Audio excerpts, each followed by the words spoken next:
Secunderabad railway station renovation వచ్చే ఏడాదిలో complete అవుతాయన్నారు కేంద్ర మంత్రి Kishan Reddy. Hitech city railway station ను పరిశీలించారు ఆయన. శనివారం ఉమ్మడి వరంగల్ జిల్లాల్లో పర్యటిస్తారు. తెలంగాణలో 40 రైల్వే స్టేషన్ల పునరుద్ధరణ పనులు శరవేగంగా సాగుతున్నాయన్నారు కేంద్ర మంత్రి Kishan Reddy. Hyderabad hitech city railway station లో అభివృద్ధి పనుల్ని పర్యవేక్షించారు.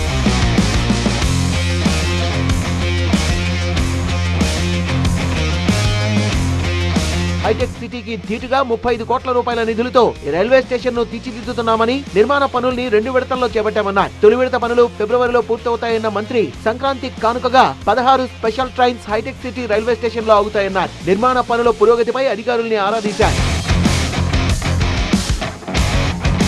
750 కోట్ల రూపాయల నిధులతో సికింద్రాబాద్ రైల్వే స్టేషన్ ను రెనోవేషన్ చేపట్టామని, అలాగే చెర్లపల్లి టెర్మినల్ ను అందుబాటులోకి తెచ్చామన్నారు. వచ్చే ఏడాది రాష్ట్రంలో మరిన్ని అభివృద్ధి పనులు చేపడతామన్నారు కేంద్ర మంత్రి కిషన్ రెడ్డి. శనివారం వందే భారత్ ట్రైన్ లో వరంగల్ కు వెళ్తున్న కేంద్ర మంత్రి కిషన్ రెడ్డి కాజీపేటలో రైల్వే మ్యానుఫ్యాక్చరింగ్ యూనిట్ పనుల్ని పరిశీలిస్తారు. భద్రకాళి అమ్మవారిని దర్శించుకుని అనంతరం ఉమ్మడి వరంగల్ జిల్లాలో పలు అభివృద్ధి కార్యక్రమాల్లో పాల్గొంటారు.